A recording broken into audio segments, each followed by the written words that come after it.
la tercera parte de la introducción o los fundamentos de control de procesos químicos, y hay muchas cosas que comentar al respecto.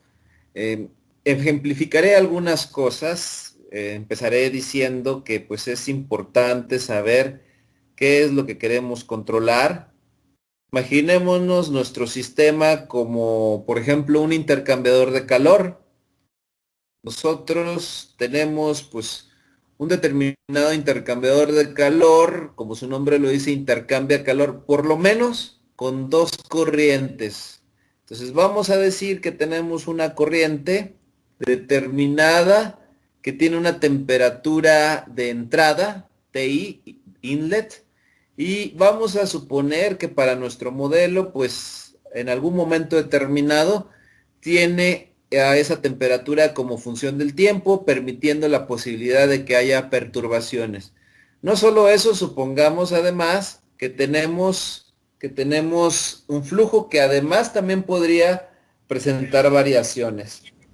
Como, como consecuencia de ello, esta corriente de proceso pues puede generar perturbaciones dentro de mi intercambiador de calor. Esta es una corriente de proceso. El intercambiador de calor, pues lo que busca es precisamente, como ya lo dije, generalmente intercambiar calor. En este caso vamos a simplificar y vamos a decir que vamos a utilizar una corriente de vapor que tiene una válvula, y aquí hay un vapor que nosotros utilizamos como agente calefactor. Entonces, si yo quiero calentar, pues idealmente lo que busco es que ese vapor tenga una determinada temperatura, pero idealmente se genere un condensado que después puede ser retirado y reenviado a la caldera principal. Como consecuencia de ello, quiero una temperatura de salida que va a ser, dependiendo de si hay variaciones en la corriente de proceso de entrada, pues va a tener también variaciones y por lo tanto podría ser función del tiempo.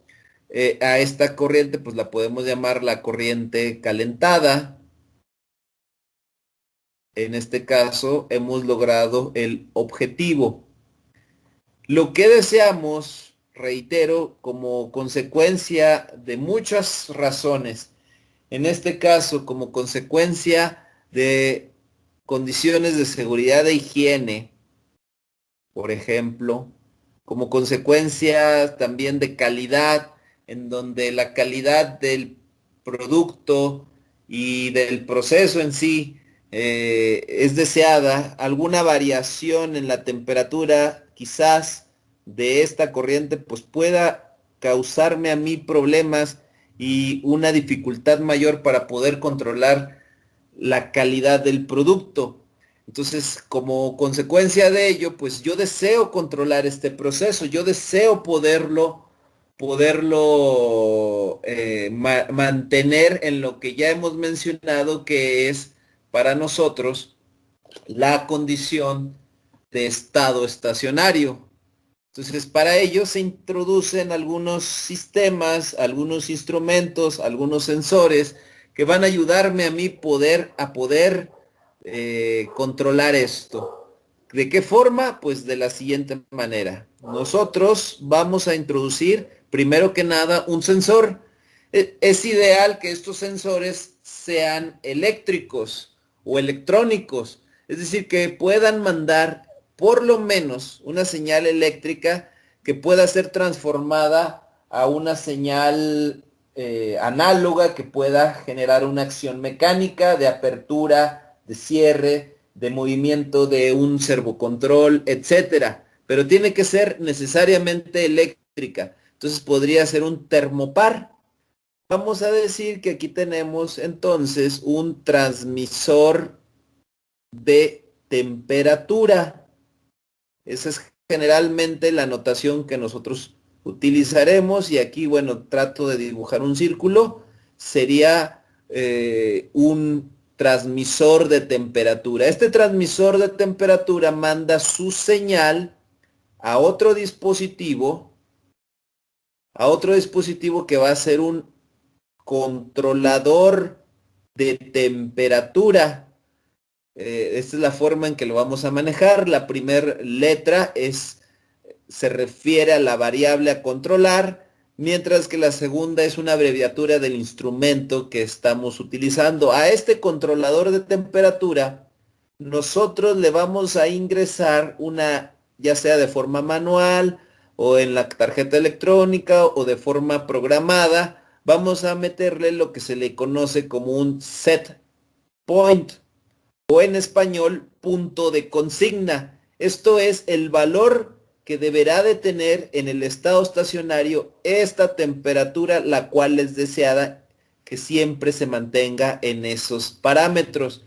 Este controlador, ya sea de forma neumática o de forma eléctrica, mandará una señal. Neumática es una pulsión de aire que abre y cierra las válvulas neumáticas, o puede ser eléctrica.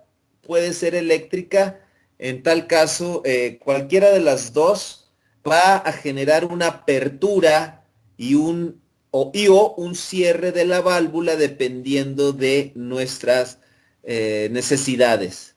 Es fácilmente visible que, por ejemplo, supongamos, juguemos un poquito con la imaginación. Supongamos que por alguna extraña razón, algo que no podemos controlar, la temperatura de entrada disminuye. Pues la lógica nos dice que en algún momento determinado esa baja temperatura, si tenemos el mismo flujo de vapor a la misma temperatura, aquí no estamos suponiendo que hay perturbaciones en el flujo de vapor, ojo con ello, pero pudieran ocurrir. En este caso, como lo estoy diciendo, vamos a tener que, derivado de una fluctuación, en este caso una disminución en la temperatura, es muy probable que si tengo el mismo vapor a la misma temperatura y el mismo flujo, la temperatura de salida pues también sea menor a la que es la deseada por el set point o el punto de consigna.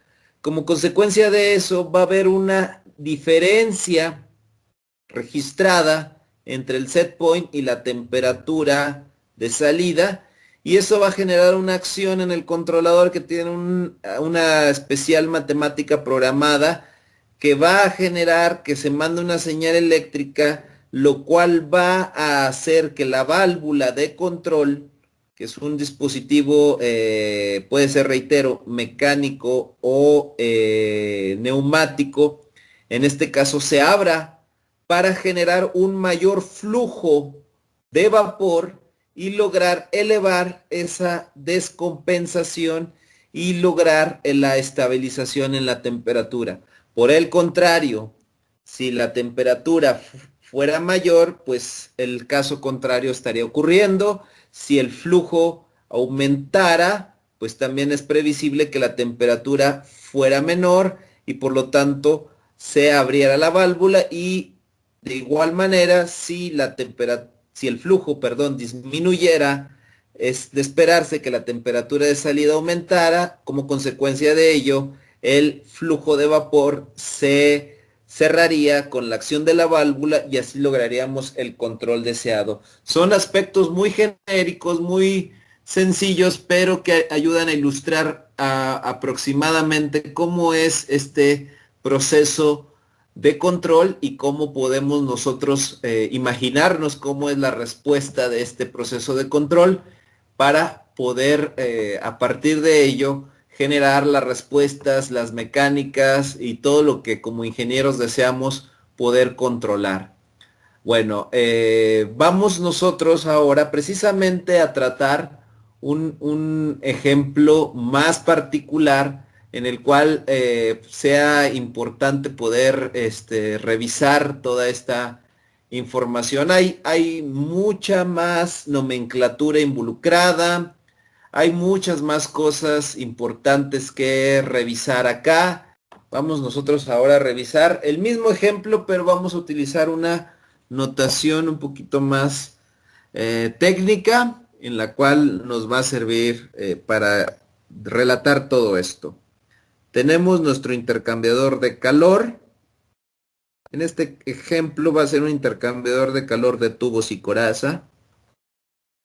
Entonces aquí hacemos la representación de nuestro intercambiador de calor de tubos y coraza. Vamos a poner los domos que están en ambos extremos de nuestro intercambiador y tenemos pues nuestro flujo de entrada, que para este ejemplo es función del tiempo. Vamos a decir que se encuentra en metros cúbicos sobre segundo, en unidades de sistema internacional. Tenemos también la temperatura de entrada. Tenemos que esta puede ser también función de la temperatura. Vamos a decir que esto se encuentra en grados Celsius. Vamos a también a poner que hay un flujo de vapor controlado por una válvula de control, valga la expresión.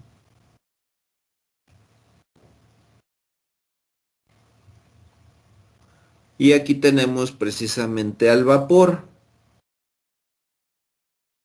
Tenemos la salida de esto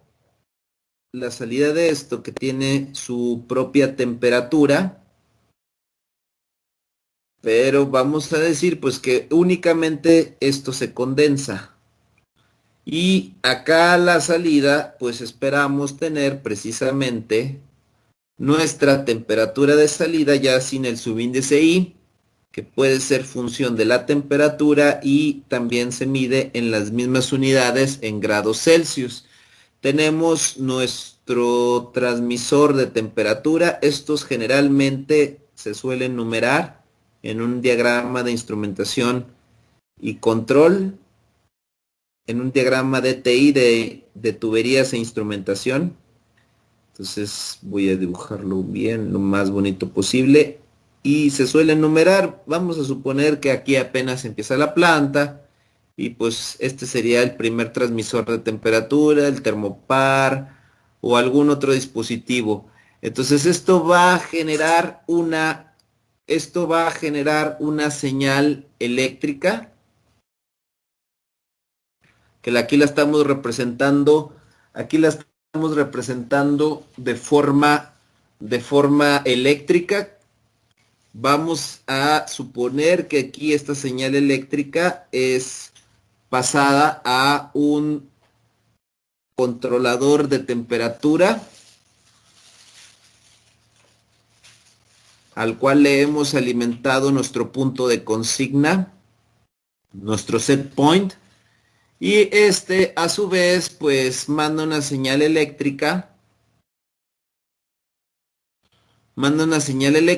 a un actuador, manda una señal eléctrica. Primero, este es un transductor que manda la corriente, transforma la corriente a una señal neumática de pneumática, y con ello esta señal neumática, representada por esta línea atravesada por dos diagonales, logra la acción de apertura de nuestra válvula de control. Entonces, básicamente ese es el principio. Supongamos que ahí estamos haciendo una representación de muchas cosas más, pero en general vamos a suponer que esto es lo que ocurre. Esto es lo que ocurre para hacer precisamente el dibujo. Ahora bien, ¿cómo empezamos a modelar? ¿Cómo empezamos a modelar la respuesta transitoria? Como ya lo he comentado en otras sesiones y en otros videos, pues todo parte precisamente de balances de masa y o energía. Entonces aquí tenemos un balance muy sencillito. Tenemos una velocidad de entrada de energía,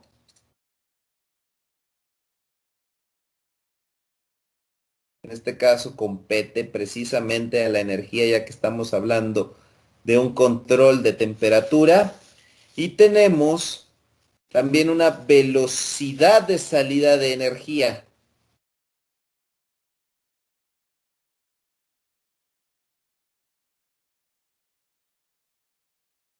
Estas, en estado estacionario, ambas velocidad de energía, bueno, aquí sería velocidad de salida de energía. Ahí intercambié el orden de las palabras, pero sería velocidad de salida de energía.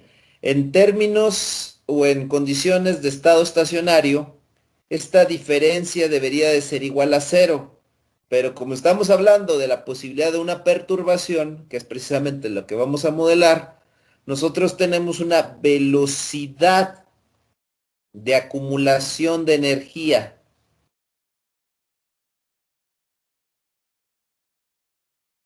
Estamos, velocidad de acumulación de energía. Obviamente nosotros pues tenemos que utilizar todos los conocimientos de termodinámica, inclusive tal vez hasta de transferencia de calor y un poquito de ecuaciones diferenciales para poder hacer la modelación pertinente y ponerle nombre y apellido a cada uno de los términos que aquí yo les muestro. Ahora otro ejemplo de diferente, un poquito más simple. Nosotros tenemos un intercambiador de calor, pero ahora es un tanque agitado con una chaqueta térmica. Entonces vamos a suponer que esta es nuestra forma de trabajar. Aquí tenemos una corriente de entrada, de nuevo hay un flujo.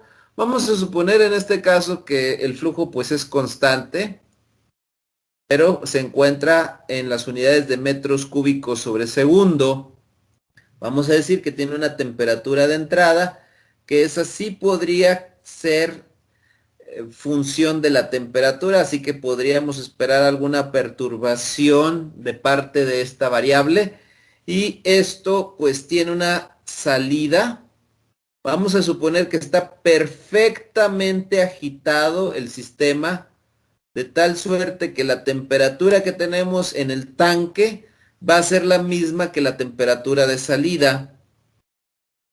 Entonces aquí tenemos una temperatura de salida, como la temperatura de entrada puede variar, pues la de salida es el mismo caso, y el mismo flujo de entrada es el mismo flujo que el de salida. Aquí hacemos la representación. Este es, digamos, el ejemplo que nosotros vamos a estudiar. Son exactamente el mismo balance de energía que que planteé hace un instante.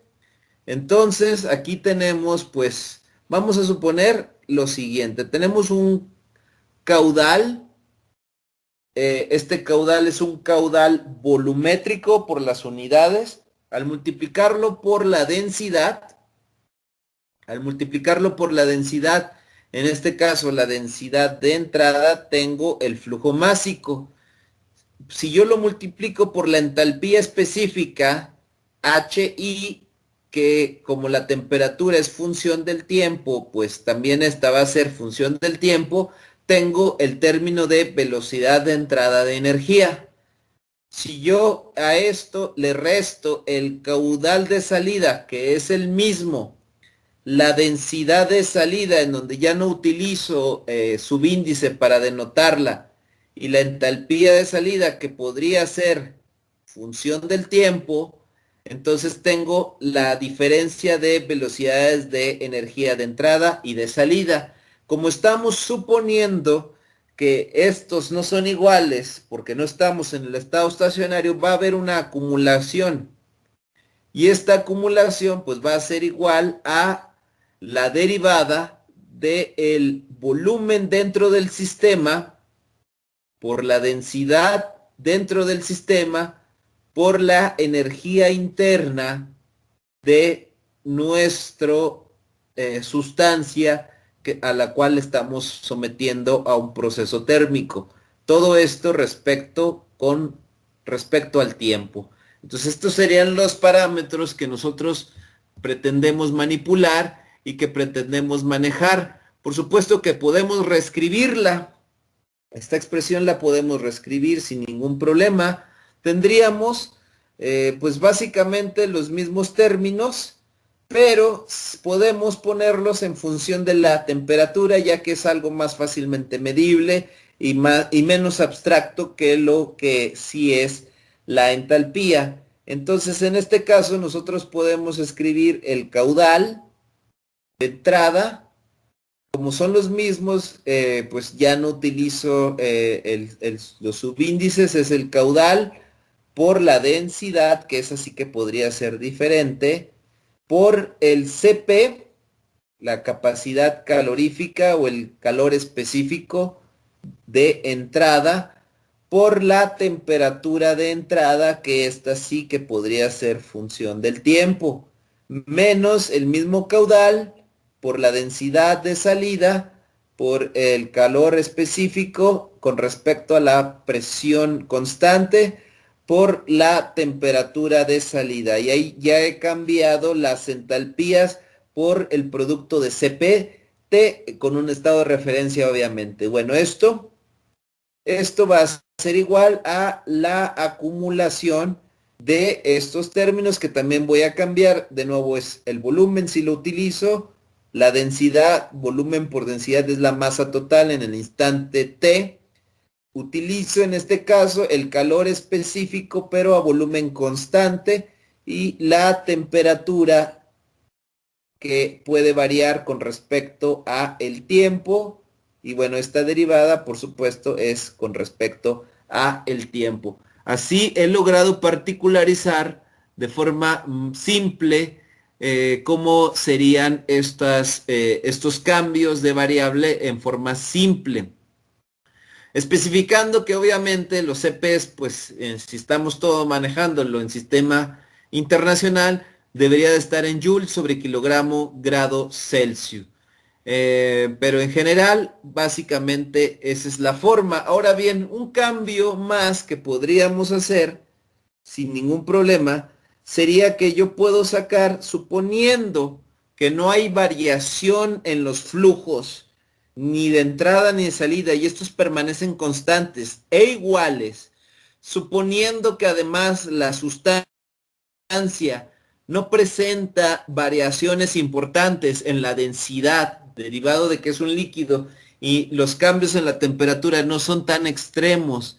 Además de que podamos suponer que el CP y el CV son aproximadamente constantes para el rango de temperaturas trabajado, pues nosotros podemos sacar de la diferencial tanto el volumen como la densidad, como el calor específico a volumen constante, y tener solamente nuestro diferencial con respecto a la temperatura. Esto es una simplificación, aunque para modelos más complejos quizás sea importante y necesario poder incluir la variación de todos ellos. Ya sabemos que lo que tendríamos sería la derivada de productos de variables, y tendríamos que aplicar precisamente la fórmula de derivada de eso. Es básicamente la idea de cómo se manejan estas ideas, valga la redundancia. Ahora bien, vamos a utilizar lo visto para poder obtener una función de transferencia en el dominio de Laplace. También reitero, y de hecho esa es la forma en que vamos a trabajar más de forma importante. Vamos a, en este caso, en el ámbito de Simulink, a trabajar en el dominio del tiempo. Sin embargo, es importante que podamos hacer la distinción entre ambas y entender los alcances de ambas, y que no nos agarren en curva para poder hacer el cálculo. Bueno, fíjense muy bien. Por definición, nosotros dijimos que era más importante o era más sencillo manejar a estas, en vez de las variables de proceso, manejarlo como variables de desviación. Entonces, vamos nosotros a decir que tenemos un balance de energía en estado estacionario. Ese balance de energía en estado estacionario, pues es el caudal por la densidad, por el CP, el calor específico, por la temperatura en estado estacionario de entrada. A esta la vamos a denotar con una T testada, que también podría ser una temperatura promedio, pero básicamente es el valor en el estado estacionario deseable de la temperatura de entrada en este proceso. Y bueno, esto lo vamos a restar a el caudal de salida por la densidad del líquido a la salida, por el calor específico también a la salida, por la temperatura de salida. Y esto deberá de ser igual a cero, ya que es el balance de energía en el estado estacionario. Como ya lo hablábamos también en otras charlas, la idea es restar ambas ecuaciones, es decir, esta primera ecuación que tenemos aquí, restarla de la ecuación de balance en estado estacionario. ¿Qué logro con esto? Pues logro hacer el cambio de variable. En vez de tener variables de proceso, lo que voy a tener son variables de desviación, con la ventaja de que todas las condiciones iniciales de mis variables serán igual a cero, y eso simplificará muchísimo la resolución de nuestro ejercicio. Si hacemos la sustitución, de estos términos y podemos podemos reescribirlos, valga la expresión, pues nosotros podemos llegar a lo siguiente, denotando, para no confundirnos, vamos a denotar a las variables de desviación con la letra griega gamma mayúscula, de tal suerte que vamos a tener lo siguiente.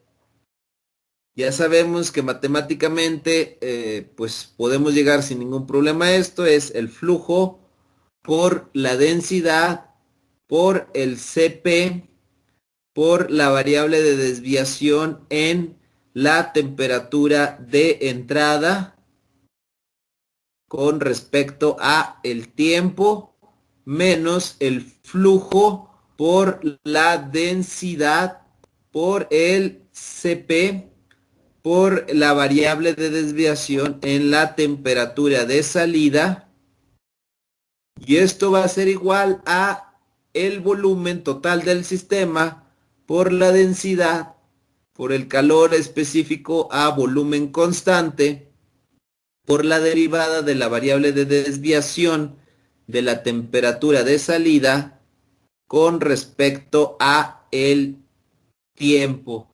Y con ello pues podemos resolver sin ningún problema nuestros valores y lograr llegar de forma más sencilla a nuestra función de transferencia. Podemos reescribir esto de tal suerte que podamos, como se nombró también en videos anteriores, si divido a todo, en este caso, en el término que reconoceríamos como A1, perdón, A sub 0, que sería el término que acompaña la variable no derivada. Si yo divido a todo esto y reordeno, puedo llegar a lo siguiente. Llego a el volumen por la densidad, por el calor específico a volumen constante, sobre el flujo, ya sea de entrada o de salida, se supone que son lo mismo, por la densidad, por el Cp. Vemos que inmediatamente se puede eliminar la densidad. Esto va a ir multiplicado por el término derivado de la variable de desviación, en este caso la temperatura de salida, con respecto a el tiempo, más el término no derivado de la variable de desviación, en este caso la temperatura de salida, y esto va a ser igual a la temperatura de entrada o la variable de desviación de la temperatura de entrada. Entonces aquí vemos algo muy sencillo, reitero, podemos ver lo siguiente: las densidades se pueden ir sin ningún problema. Y veo aquí, si ustedes se acuerdan un poquito de todo lo que veíamos antes, aquí veo un significado físico. Veo que mi constante del tiempo va a ser igual a el volumen del sistema, el calor específico a volumen constante, el flujo volumétrico y el CP. También sabemos, aquí no voy a hacer la simplificación, pero sabemos que para muchísimos sistemas el CP y el CB se pueden aproximar a valores similares, por lo tanto CB y CP se pueden quitar de esa expresión y vemos el significado físico de nuestra constante del tiempo. ¿Qué observamos?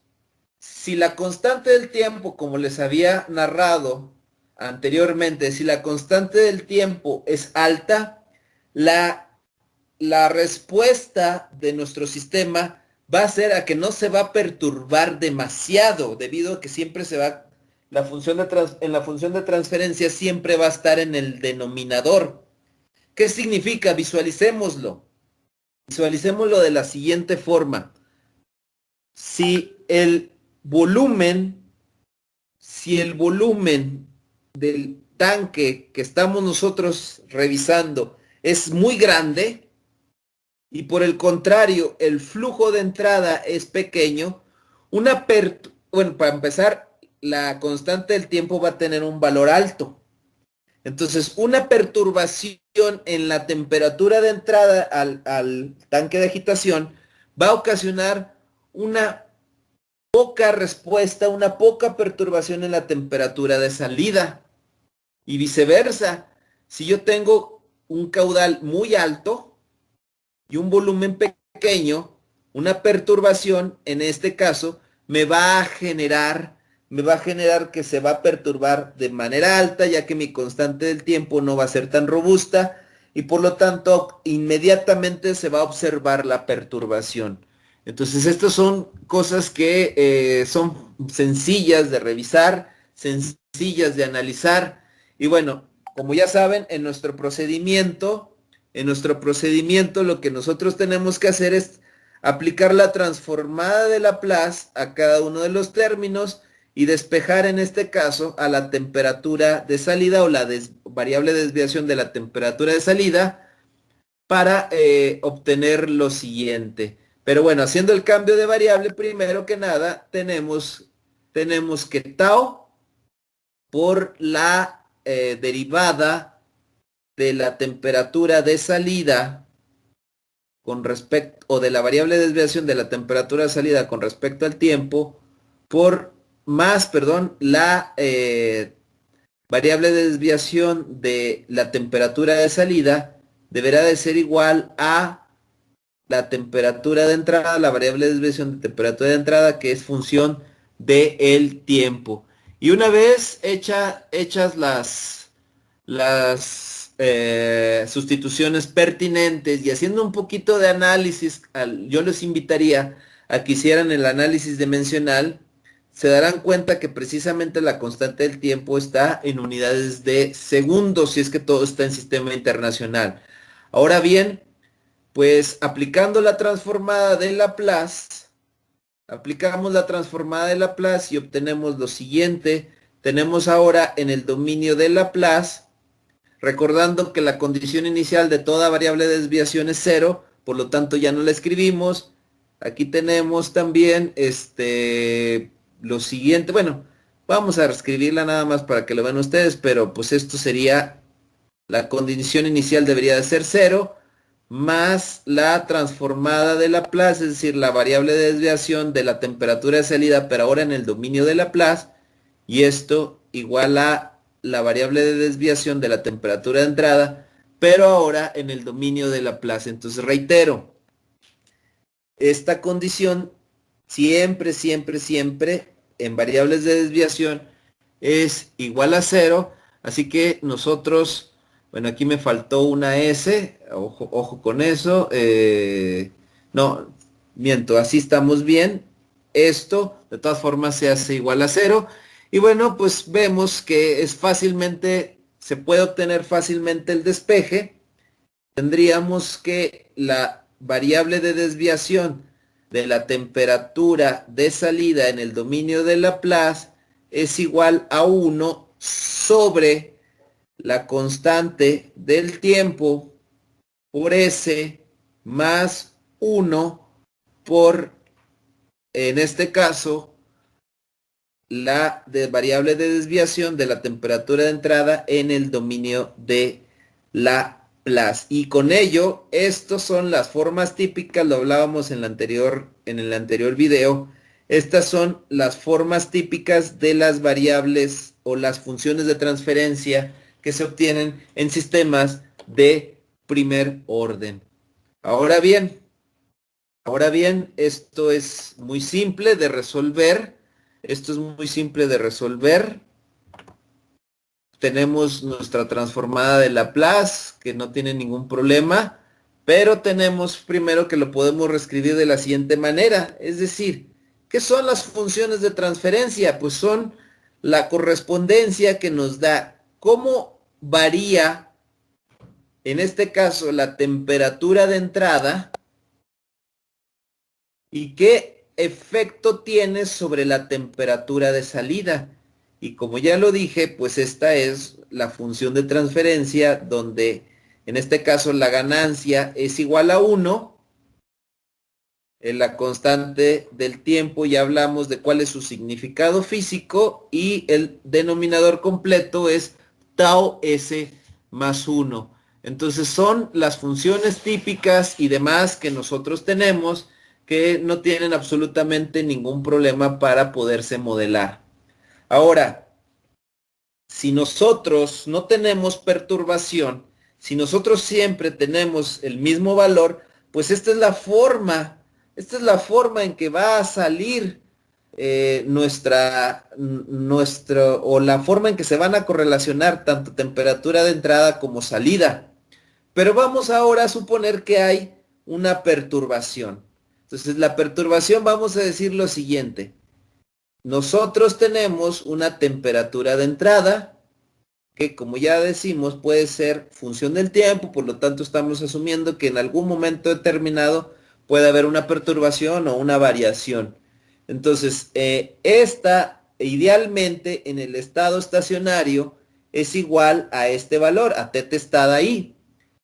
Esto, pues vamos a decir que es en el tiempo antes de que ocurra la perturbación. Y cuando ocurre la perturbación, esta temperatura de entrada ahora va a ser igual al valor en el estado estacionario más un término que le vamos a llamar m, más un término m que corresponde precisamente al cambio. Y esto pues va a ocurrir de forma sostenida a partir del valor de t igual a 0 y hacia adelante. Es decir, persiste. ¿Cómo lo vamos a representar gráficamente? Pues de forma muy sencilla. Esto es igual a ti, nuestro valor inicial, y en algún momento se perturba y se mantiene. Aquí tenemos la temperatura en el estado estacionario y aquí esta es la temperatura en el estado estacionario. Aquí estoy representando que aumenta, pero podría disminuir, más m, es decir, todo este valor es igual a la perturbación causada por ese desajuste o estas cosas que llegan a ocurrir como imponderables. Sabemos nosotros que la transformada de Laplace, como ya también lo habíamos mencionado en otras ocasiones, de esto pues va a causar que la temperatura de entrada en el tiempo t, o la variable de desviación en la temperatura de entrada en el tiempo t, es igual a esa perturbación, a ese cambio en la temperatura de entrada por nuestro escalón unitario, en el dominio todavía del tiempo. Entonces esto lo podemos nosotros transformar. Esto nosotros lo podemos transformar de forma muy sencilla, de tal suerte que la transformación en el dominio de Laplace es la temperatura de entrada en el dominio de Laplace, considerando esa perturbación, es igual al valor de la perturbación dividido entre S.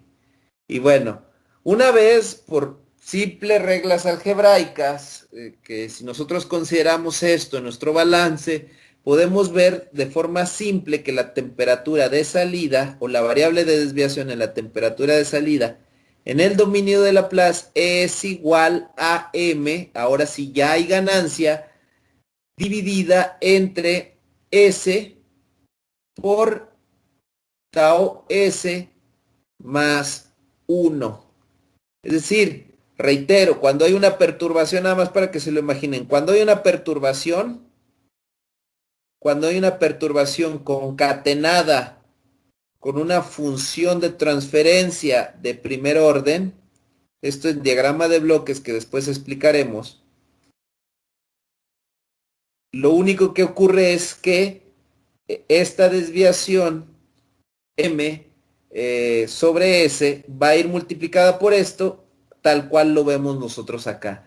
Y bueno, sabemos nosotros que esto se puede separar en fracciones parciales, en donde yo tengo una constante a sobre s más una constante b sobre tau s más 1, y mi trabajo ahora se reduce a encontrar cuánto valen estos números. Tenemos que encontrar estos números. Yo los invito a todos ustedes a comprobar que una vez encontrados A y B, una vez sustituidos y una vez aplicada la transformada de Laplace inversa, se llega a la siguiente solución. La variable de desviación de la temperatura de salida, pero ahora en el tiempo, va a ser igual a la desviación en la temperatura de entrada por 1 menos Euler elevado a la menos tiempo sobre la constante del tiempo.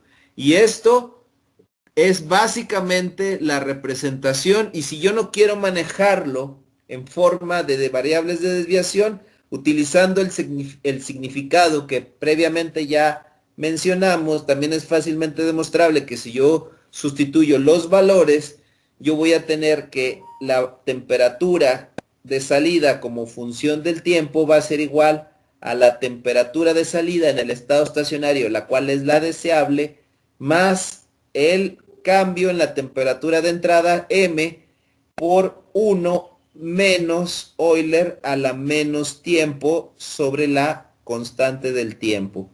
Esto, por supuesto, que se puede graficar, y aquí ya vamos a poder ser capaces de ver un significado físico del tiempo, de la constante del tiempo. Vamos nosotros a hacer la representación de cómo se vería esa función de la siguiente manera. Fíjense muy bien cómo es el asunto. Voy a hacer el dibujado de los ejes. Entonces, de este lado vamos a tener el tiempo en segundos. Y de este otro lado, pues obviamente la temperatura. Ahí tenemos la temperatura, obviamente también en grados Celsius. Entonces, vamos a suponer que, pues en este caso, tenemos, vamos a hacer la representación de la siguiente manera con la variable de desviación. Aquí viene la variable de desviación. Vamos a poner dos ejes para poder hacer la representación. Aquí es la temperatura de salida en el estado estacionario. Y aquí vamos a decir que es la temperatura en el estado estacionario más la desviación m en la temperatura de entrada. Entonces, aquí vamos a tener 0, porque aquí tenemos el mismo valor en la variable de proceso y en la temperatura de salida, y aquí pues solamente vamos a tener la desviación m. Básicamente es lo mismo, estamos utilizando el significado físico de las variables de desviación. Entonces, ¿qué ocurre? Pues en algún momento determinado todo va bien, y aquí vamos a decir, aunque suene raro, pues aquí vamos a decir que es el tiempo t igual a 0. Entonces, en ese momento ocurre la perturbación. Esta gráfica representa cómo se va a comportar la temperatura de entrada a nuestro sistema de agitación térmico. Entonces esta es la representación. En el tiempo t igual a 0 se eleva de manera súbita la temperatura de entrada hasta mantenerse de forma sostenida esa desviación. Ahora bien, ¿qué le pasa según la representación a nuestra variable de salida, a la temperatura de salida? Pues según la forma de nuestra expresión matemática, que es exponencial, lo que ocurre es lo siguiente.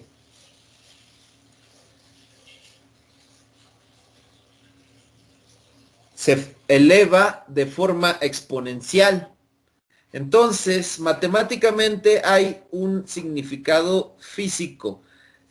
En este ejemplo nosotros conocemos el significado físico de nuestra constante del tiempo.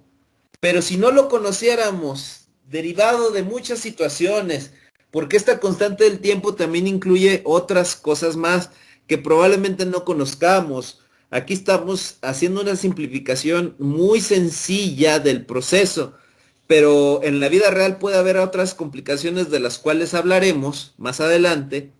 Puede ser que no conozcamos la constante del tiempo, pues este valor que vamos a definir como la constante del tiempo va a representar lo siguiente. Aquí voy a utilizar otro color vamos a ponerlo con este color.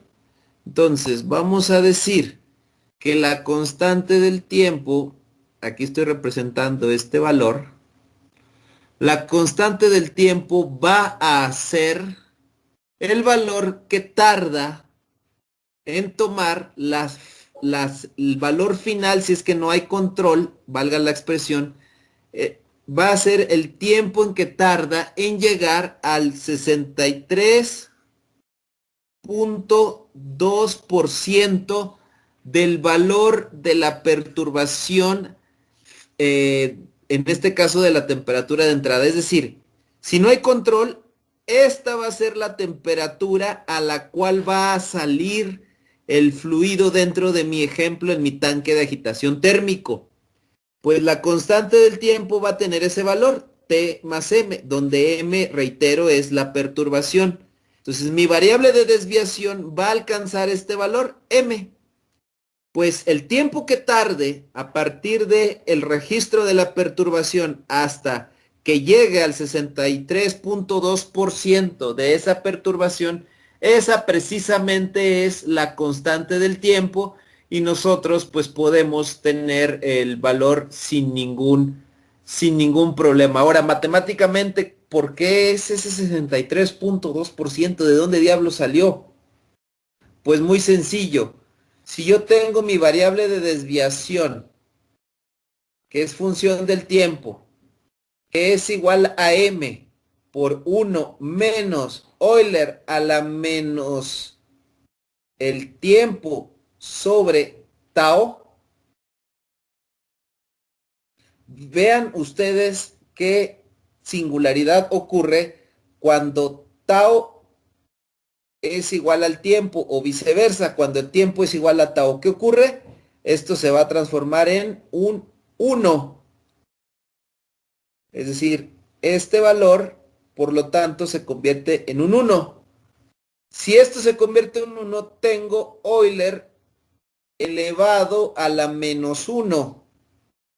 Tengo 1 menos Euler elevado a la menos 1 multiplicado por m, va a ser que mi variable de desviación sea igual, si hacemos el cálculo de todo esto, pues va a ser igual a 0.632 m. Es decir, La constante del tiempo precisamente se manifiesta en el tiempo que tarda.